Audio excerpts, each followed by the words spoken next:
feeling like a shark in a shrimp tank. Big fish, small pond in the shrimp tank. Hey, everybody. Welcome to another episode of the Shrimp Tank. Thanks, as always, for listening to us. You can get us at iHeartRadio, Spotify, Stitcher, SoundCloud, Apple Podcasts, Google Play, or anywhere around the internet. You can get all of a replay of our broadcast at shrimptankpodcast.com.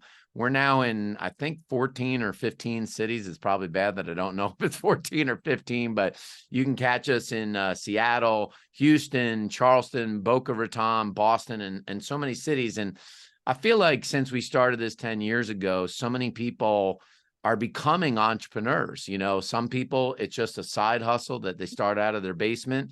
Even today, it could be people reselling Taylor Swift tickets, or you've got people that are buying a franchise or just, you know, starting an idea with the dream of their life. And so our program has always about getting an MBA in entrepreneurship, this combination of street smarts and book smarts. And so we try to bring in CEOs of all walks of life, you know, sometimes people that are only a business of one, and sometimes people have 1,000 employees, but you really learn from entrepreneurs, because I felt even with selling and building my own businesses is the only way to do it.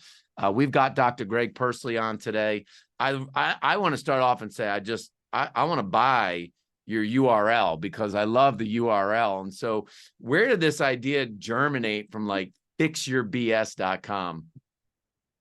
Yeah, well, in 2018, I made a decision. So I'll give you a quick backstory. My wife and I moved 2 hours from our hometown. We had a 1-year-old daughter, and I started a chiropractic practice. That was back in the day. You know, I was 23 years old, had a 1-year-old daughter. I was a new doctor, and I was like, I'm going to take on the world and be a multimillionaire, and I'm going to start a business. Thought I knew everything, right? Then 2 years after we started that practice, my son was born, and my son was born with dwarfism, which is a random medical genetic change in the 3rd trimester of pregnancy, totally random. So we didn't know, and all of a sudden, you know, he was born, and voila, you have a son with some special needs. To make matters worse, over the first year of his life, he spent 6 months in St. Louis Children's Hospital, which is 2 hours away from where we live. So my wife was with him in the hospital. My daughter was being passed around to family members 2 hours away as well. And I was trying to run a practice, which was our only income. He ended up having a trach and a vent to help him breathe. Okay, so you can imagine the amount of stress that we went through as a family. If you can name a stress people are going through, financial, mental, emotional, chemical, relationship, we had it. It was there. So for 8 years, he ended up having to have that trach and a vent. All right. So over that 8-year period, my wife and I were basically in survival mode. Get through the week, get through the day, survive. It wasn't build a future. It wasn't, oh, hey, we're going to, you know, be entrepreneurs. It was nothing more than keep our family together and keep our kid alive. That's what it was. Coming out of that in 2018, I had to make a decision. He started to get a lot better. So it wasn't as survival mode, are we going to make it through the day? It was, now how do we build our life? How do we build the life we want? Because there were a lot of habits I had picked up over almost a decade of being in fear and anxiety and stress and depressions and in all these negative emotions. And I had become in the habit of being in those emotional states. And so Fix Your BS came from Fix Your Belief Systems, really came from that, which was, how do I change my belief about my worth and who I am and what the potential I have is as a human being.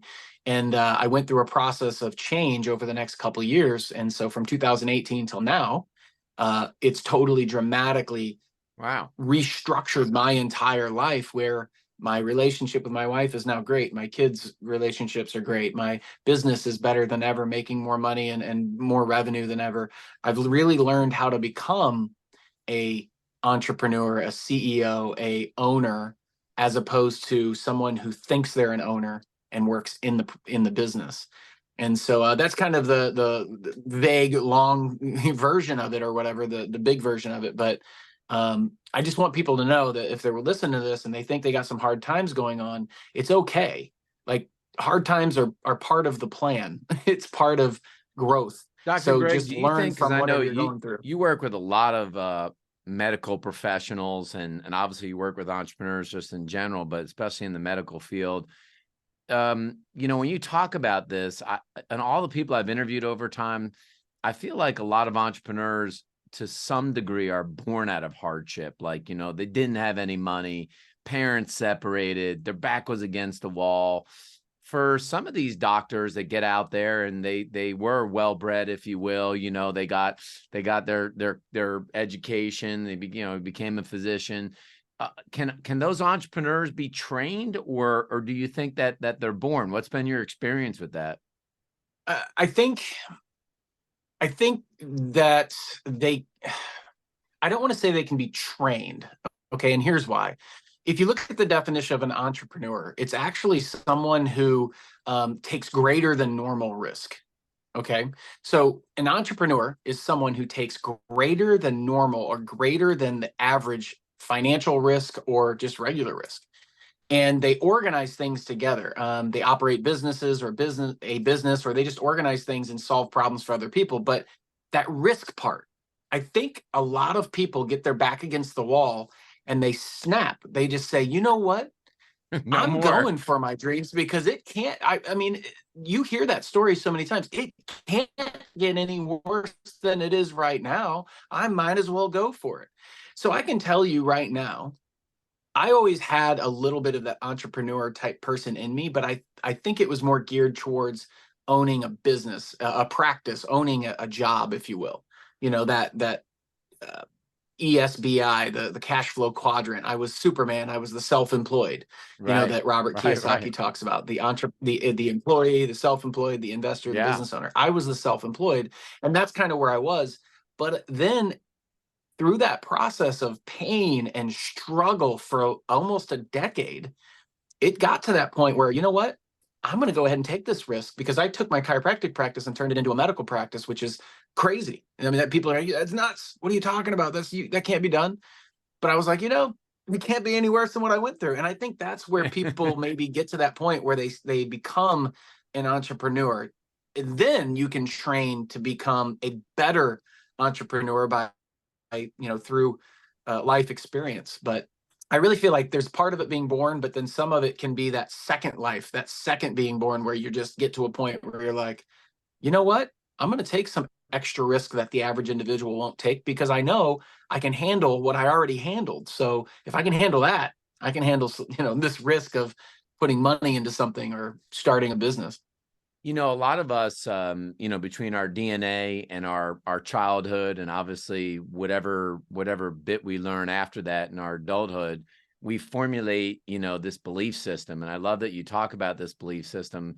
But for people that aren't used to taking that risk, or they're nervous about taking care of their family, how do you help them alter their belief system, knowing that they do have this skill to maybe create a huge multi-million-dollar medical practice? How do you change that belief system? Well, it depends on if they want it. I mean, I'm not going to go to somebody and say, hey, here's what you are capable of. You should go for it, and convince them to go for it. What I help people do is I help them go, I help the people that get to a point where they go, I want to do something greater. I just don't know how. Now, here's what's interesting. Everything starts from your beliefs. Like where you're at right now in life, the amount of money you're making, the business you have, the career you have, it is based upon the beliefs that you have about what you're capable of, or about what you're willing to do in order to get the result that you've gotten. There's literally only four things you can control. You can control your beliefs, you can control your thoughts, you can control your emotions, you can control your actions. That is it. A belief is nothing more than a conscious thought repeated enough times with enough emotion that it becomes your subconscious mind. It becomes the belief, the program that you are running in the background. And that's why I think when people get their back against the wall, they get to that point where they have enough emotion, they repeat enough of that thought, that conscious thought, to where their subconscious mind goes, we got to do something different. We got to become a different person. And now I'm going to take different actions. I'm going to have different emotions. I'm going to have different thoughts. I'm going to have different beliefs about what I'm capable of. And so what I help people do is when they get to that point, I guide them toward what they actually want, figuring out what they actually want. Because let me tell you, the average individual has no idea what they want in life. Right. They have no idea. They have a vague idea. I want more money. I want a better car. I want a bigger house. I want a better job. I want a better relationship. You're like, what does any of that Yeah. mean? What is Right. better? What is bigger? That could mean 1 square foot difference, or it could mean 10,000 square foot difference. That's bigger than your current house. But Right. so what I help them define figuring themselves out, which is why things like meditation or getting quiet and looking internally and asking yourself questions. What do I really want? What do I really want my life to look like? What is going really well? What isn't going really well? And creating the vision of what you actually want. So then you can go, now here's where I am and here's where I want to be. So I have to become this person to get this stuff. And I help them become that person. That's really what I do. But what's interesting is everything starts with the beliefs, but nobody wants to work on their beliefs. Right. They want a tangible result. What steps do I need to take to get more money? Okay, well, I can tell you that, but you have to become the person that's willing and able and subconsciously taking those steps to be able to have that money, if that makes sense. No, it does. And I think, don't you think it's true that if people don't develop their own belief system, they just get sucked into somebody else's belief system, right? Yeah. So most people are living a lie. They're living what other people. Let me explain it like this: they're living what they think how they think they should act based on what other people think about them. That's how most people live. They're putting on a facade based on what other people think they should be doing or how they should be. And Yeah. that's where a tension starts to occur, where it's like, man, I just don't feel excited about life. Of course you don't. You're not living your true purpose. You're not living what you're meant to be doing here. You're doing something totally opposite or different than that. And therefore, you have no excitement and no hope about the future. And you're not going to be excited about it. You're like, oh, Hasn't social media exacerbated that, or no? Is it like, I feel like you just oh yeah, described because Instagram. yeah, because people put fake stuff out there. They put their fake life. The Right. people. I can look at a 25-year-old on Instagram that looks like they're living the most ideal, perfect life you've ever seen, but you don't know the back end. I personally know influencers who are supporting their influencer habit by buying things, and they're in so much debt because of it. They're putting on this facade of who they think they need to be for other people on social media to like them or give them likes. But you don't want to live in that. You want to live your purpose. I mean, think about it like this: like, we're all going to die, okay? Yeah. Which most people don't want to think about, but literally, like in my book, I talk about that. Like, Yeah, death it's is a gonna great happen. teacher. Yeah, we're all going to die. Okay. So you're going to die. Well, right before you die, you're probably going to look back at your life and you're going to go, I wish I would have blank. I should have blank. Start doing that stuff now. Start doing that stuff now. It's like, that's knowing yourself. Like, what comes to your mind when you say that? What comes to your mind? Is it, I should travel to Europe? Is it, I should write a book? You know how many people have told me, working with them over the years, man, I really want to write a book. You know how you write a book? Just write Start a writing book. it. Start writing it. I don't know how. And do I get do I get a ghostwriter, or do I get a publisher? No, you get a pen and paper and start writing. Yeah. It doesn't, I mean, people, anyway, we have so many things in our head that, well, what if I write it and nobody likes it? What are people going to think of me? I'm not an author. So what if it doesn't sell? Who cares? Well, Start doing it. talk to our audience about this 5 pillars of life, because I think it seems to be fundamental with the philosophy. And then I want to talk to you a little bit about happiness, because I have a personal philosophy on this. I'm curious to hear what your take is, but talk to us about this 5 pillars of life and how you might coach people so they can be more successful as a physician or as they grow their practice. When most people think about success, they think about money. They think about I know, it's respect. so They think true. about a career. Yeah, that's the first thing they think of. What I believe success is moving towards a vision that you have of a perfect life, of your perfect life, whatever that looks like to you.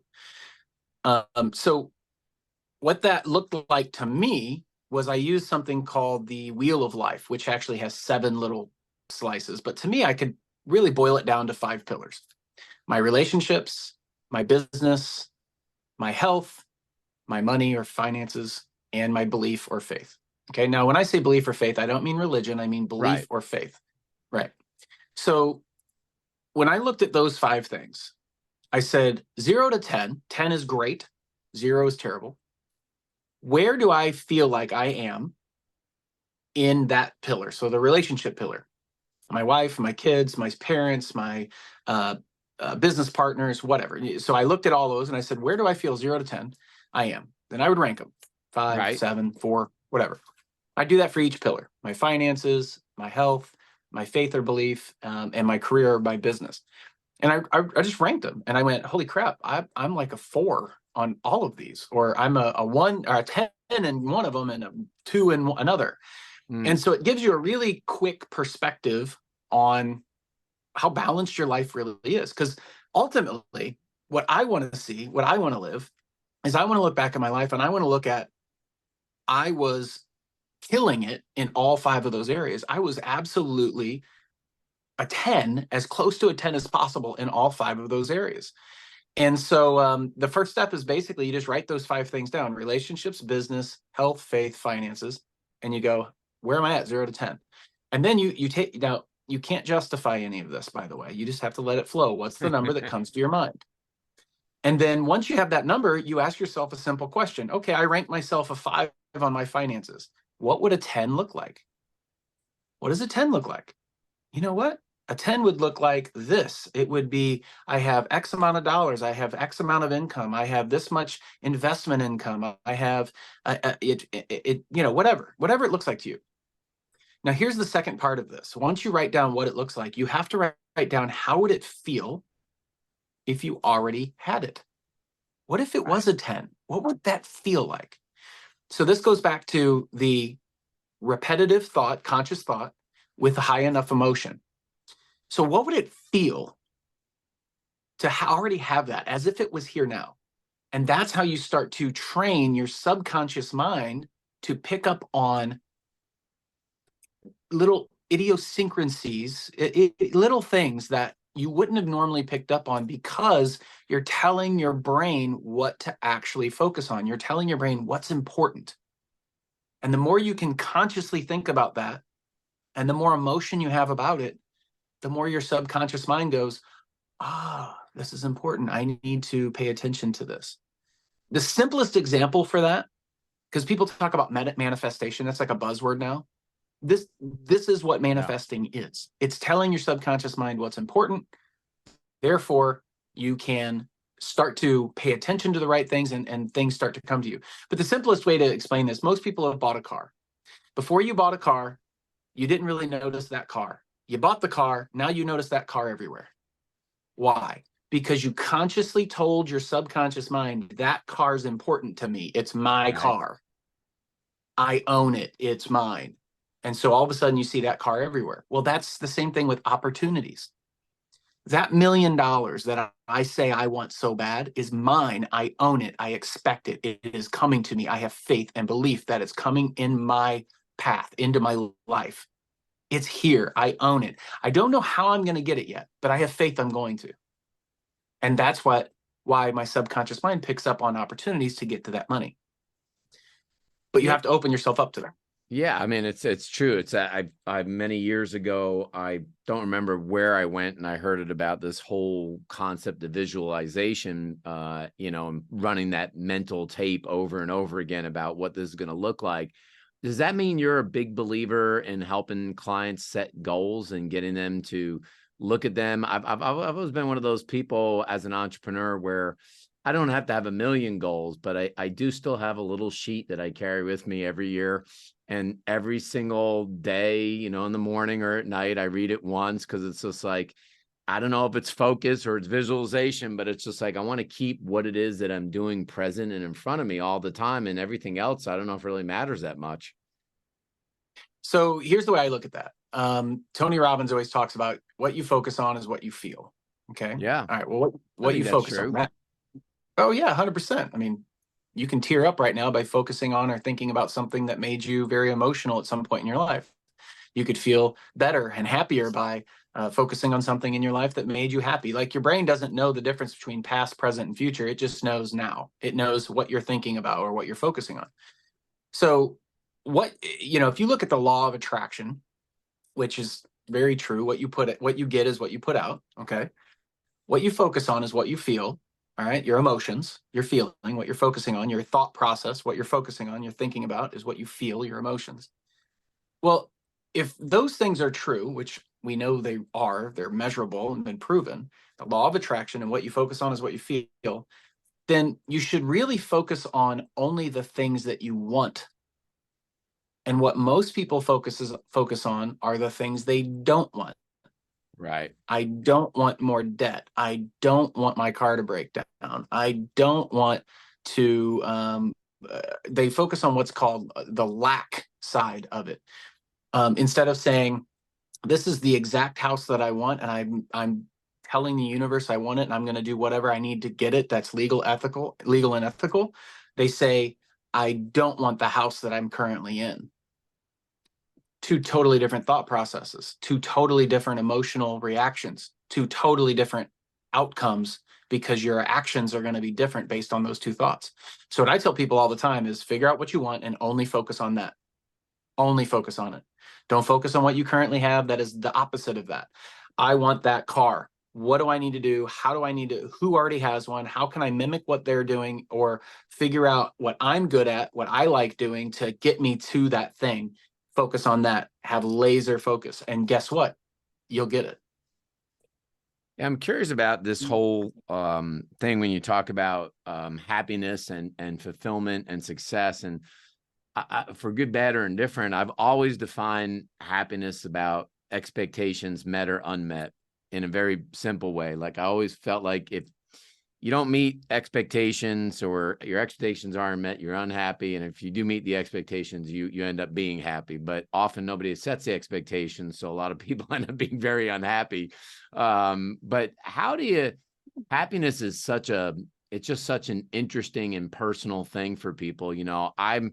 I'm a very positive person, and I rarely have down days. I mean, it would be super odd because of my belief system, my viewpoint on the world, life, and things like that.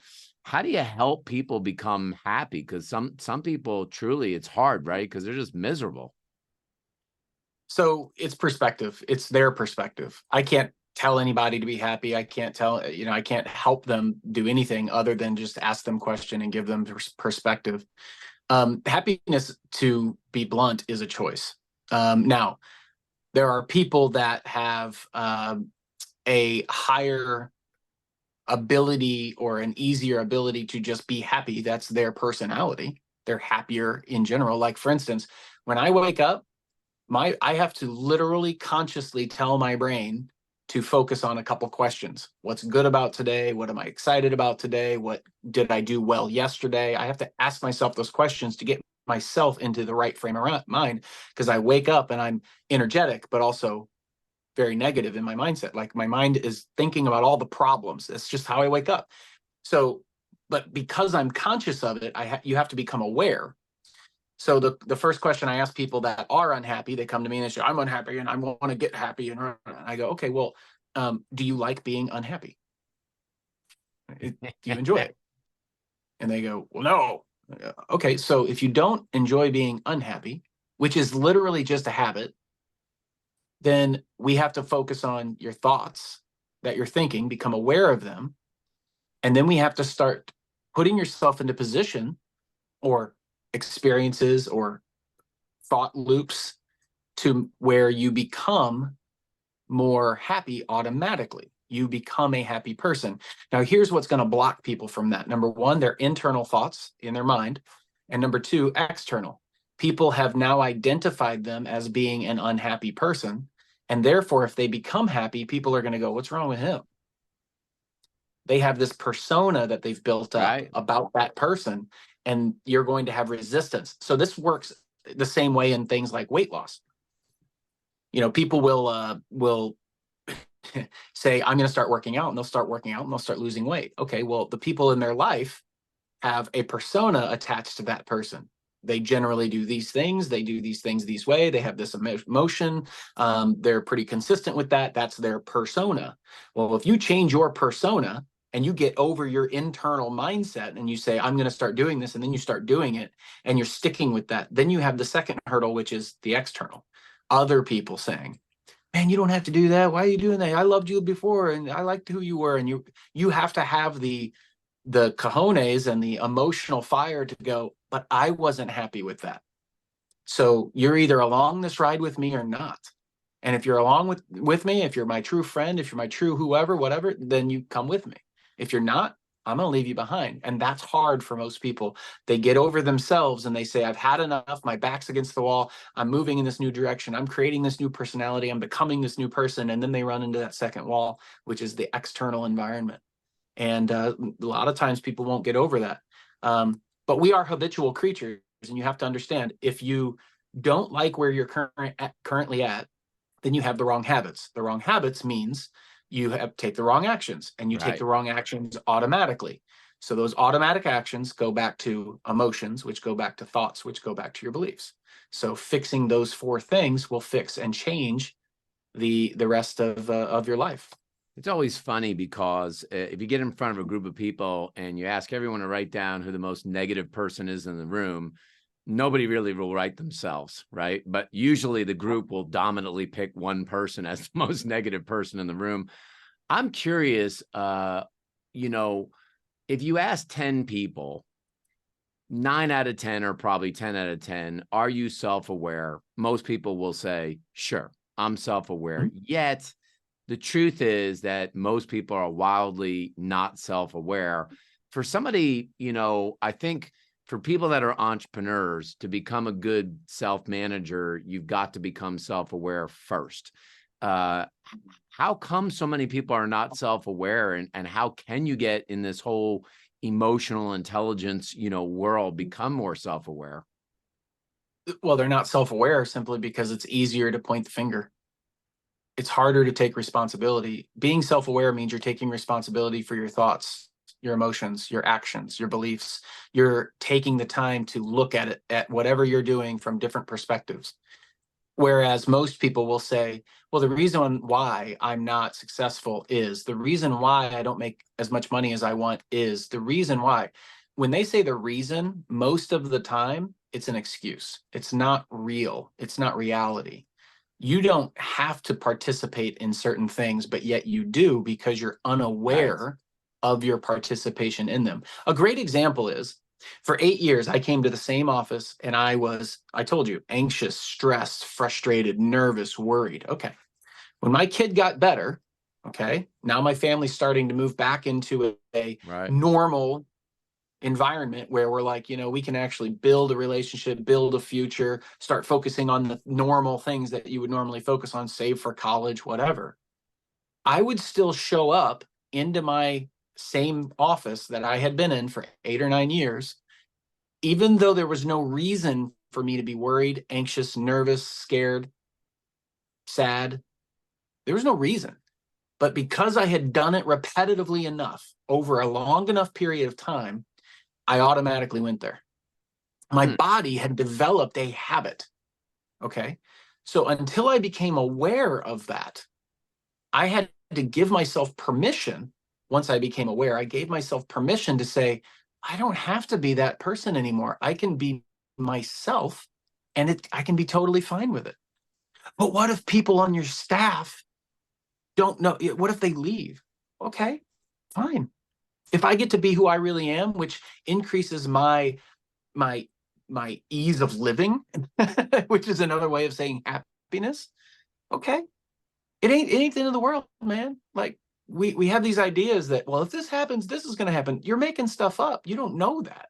Right. So that was a really great example of me figuring out and becoming aware. And I bet you people will start to think, once I said that, they're going to listen to this podcast and they're going to think, I wonder how I show up in certain environments. Because I guarantee you, at your apartment, you're a different person than when you're at your work, than you are at your parents, than you are at your spouses, that are whatever, your significant others, or with your in-laws. I guarantee you have different personas that show up. And if you can start eliminating some of those things that you aren't aware of, and you just go, I'm going to be me and be okay with the outcome of that, meaning, well, what if somebody doesn't like that person? Well, then they don't really need to be in your life. Yeah, why? The people that love you will stick around, man. Like, why put yourself through the emotional turmoil of trying to be something you're not? So give yourself the freedom. How do you translate all this to physicians or, even other chiropractors that are running their clinics into how it drives the business results? Is there a way that you translate all this? Well, yeah, because whoever owns the business or whoever's in charge of the business is going, the business is going to be reactive based on that person. So if you're the owner and you're the clinician, so what you're referring to is I help clinicians who, chiropractors, but also medical doctors, regenerative medicine doctors, dentists, orthodontists, PTs, physical therapists. I help them when they're practicing in their clinic and they want to grow and expand, but they really don't know how to do that. I help them become their CEO of their practice, just like I did. Well, the first thing you have to do is become aware of what you want. Same thing as what I was talking about earlier. They went to school for a long time and took on a lot of debt to learn how to do a thing. Treat patients. That doesn't teach you how to run a business. It doesn't teach you how to manage people. It doesn't teach you how to be an HR director. It doesn't teach you how to market. It doesn't teach you how to sell. It doesn't teach you how to operate a business effectively. It doesn't teach you how to evaluate financials. I have met some of the most broke wealthy people I have ever met in my entire life, because they just didn't know they don't know how to do it. It's a skill they don't have. So, but there's this idea that, oh, you're the doctor, so you must know. So they get into this practice and then they start treating people, and then they go, well, I can't treat any more people without help. So then they start hiring help, and then they hire more help because they need more help. And then they hire more help. And then before you know it, they have 10 people on their staff, and they are trying to be the owner and they're trying to be the practitioner. And those are two different skill sets. And I didn't understand that for like a decade. Once I realized that, I went, okay, I have to think differently. I have to be a different person. I have to become the CEO. So how I translate that is into your own mindset. If you're going to climb a mountain, you have to give up things that are at the bottom of the mountain to get to the top of the mountain. So like for me, I had to give up treating to get to the next level. I could not treat anymore and grow my company at the rate I wanted to grow it. And that was hard for me. But if you're going to advance and you're going to improve and you're going to grow and you're going to have a bigger company, then you have to be okay with giving certain things up. But I had to come to the realization of, what is it that I actually want? And what am I willing to do to get there? Well, some practice owners that I work with go, all I want to do is practice. I just want to treat people. Great. We'll hire a clinic director. We'll hire a CEO. We'll hire someone in the company that makes sure that the company is profitable and operational and working properly. Then you come in and be the treating physician. Fine. But until you realize that's exactly what you want, then you're trying to do too many things that aren't you. And that's how most people live their life, by the way. They're trying to do too many things that aren't them. And that's why they feel sad and depressed and unhappy and anxious and worried and fearful and all that stuff. If you get rid of all that, then guess what? You're left with freedom. We're hitting an interesting time, for people hiring younger people. We always say that, but it feels like the Generation Z, what I hear from a lot of entrepreneurs, and you always hear this a little bit, that they don't want to work, but more than ever, call it the pandemic, call it, generational. They seem to be more of a 9-to-5 generation, get in the car, and get home. How do the entrepreneurs deal with that are like, I want my culture to be go, go, go all the time, anytime. And now you're hiring these young people that, I think it is a little bit different now. I'm not saying it's bad, actually. I'm saying it's different, that, I joke with them and call them the Fred Flintstone generation a little bit, because the whistle blows and it's 5 o'clock and they're out the door. And, I just feel like that it's come to be that way. And so how should entrepreneurs deal with that? Well, you have to understand, number one, that if you're the entrepreneur and you're the business owner, let's say, and you have a business and you're the gung-ho person, everything falls back on you. And you have to understand that people coming to work for you are not going to be as gung-ho as you are. And that's okay. It's not going to happen, because if they were, they're probably an entrepreneur and they're going to go start their own thing. Just understand that fact, because I lived there for a long time. I lived in the idea that I'm going to come in and people are going to work just as hard as me. Most people really don't have a great work ethic. They want work-life balance. They want to come in and do their job. They want to come in and get things done, whatever. Now, as an entrepreneur and business owner, the way I teach is you set a core value and a standard within the company, and you have your statistical data that tells you if someone's performing or not, your KPIs. And if they're not performing, then they don't need to be there. But you have to hold that standard. You have to hold it to that level and say anything below this number is really unacceptable. So if you fall below that number, is there something going on in your life that's where you're not focused on what you need to be focused on? Is it a will? Do you even want to do it? Is it a skill? Because we can train you back up with skills with training. So, what is it? Will versus skill. And having those conversations really help. I learned from a friend of mine, Natalie Dawson. She wrote a book called Teamwork. And it talks about PPFs, personal, professional, financial goals. And so the goal is to figure out what the personal, professional, and financial goals are for that individual and align those goals with the vision of the company, which is what you're supposed to be doing as the entrepreneur. In my opinion, a CEO/entrepreneur for a company should only do three things. They should cast the vision. They should hire or attract and hire people that are competent to move toward that vision, and give them or connect with others that have resources. So provide resources for those people to achieve the mission. So as a CEO and entrepreneur, I am only focused on those three things. How can I cast the vision, which is looking at trends, looking at what's going on, where is this company headed? What's the end result?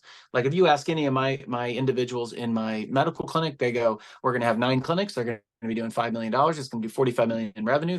We're going to have $18 million in per year in what's called EBITDA, which a lot of people don't know about, but EBITDA. And then we should be able to exit between 3 to 7 times of EBITDA. Okay, so that's the vision. That's what I've cast. So they know we're opening up multiple locations and we are moving in that direction. So when I'm out doing something, they know I'm doing research and development. I'm making connections. I'm figuring out how to provide the resources and attract the right people in order to hit that mission.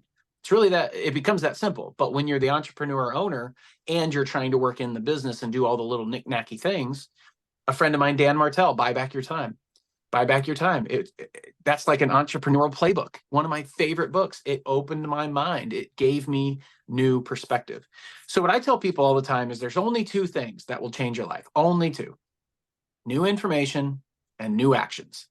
So open up a book, figure out where your limitations are. Come and direct message me on Instagram, and I'll try to help you guide you in the right direction. Or maybe if you want my help, you can let me know. But my point is that when you make it simple, it becomes way more clear. And when you have something that's clear, it's a lot easier to take action on instead of very vague. I love it. Well, this has been awesome. I tell you what, and it's no wonder the people that are working with you are having big success.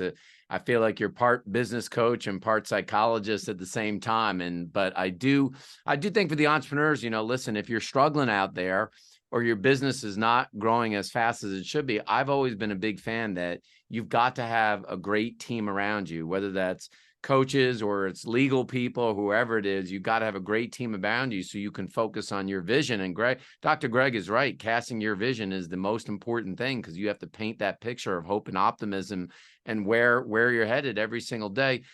For folks that are watching today and they want to engage with you, hire you on, I mean, it's just amazing, your own personal story, what you fought through to get here. And that's what's making you a great coach. So how can they get in touch with you? Yeah, they can go to Instagram, Dr. Greg Pursley. Instagram, they could direct message me there. If they want to go to fixyourbs.com, fixyourbs.com. BS stands for belief systems. We also have another wing of that we're turning into Fix Your business systems, fix your business systems. And then we're starting a third one, which is fix your balance sheet, because we found out that a lot of people don't know where their money is, and they don't know where their money's headed, and they don't know what their money's doing, and they have to have their balance sheet figured out before they can move forward. How do you get the most exit if you don't know where your money is? I mean, it's things that I've learned in a very short period of time through other people's information, other people's knowledge, and my own personal experience. And I hope that I can help other people compress time through my information, my experiences, so they can have better success quicker. Well, we launched a recent TV show as part of a national network now called America's Small Business Network, ASBN.com.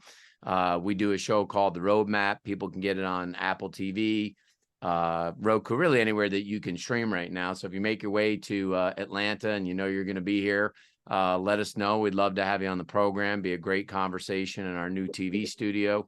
And thanks so much for doing this today. I think, listen, you can think about this a different way, entrepreneurs, and Dr. Greg's talking about fixing your BS. It is your beliefs are the initial stage of letting all those dominoes happen down to your actions. So yeah, make the change. And if you can't, maybe you need to hire Dr. Greg. So thanks so much for being on the Shrimp Tank today. Absolutely. Thanks for having me. I really appreciate it, Ted. And anything I can do for other people to get better and improve, that's the goal. It's just to add value to their lives.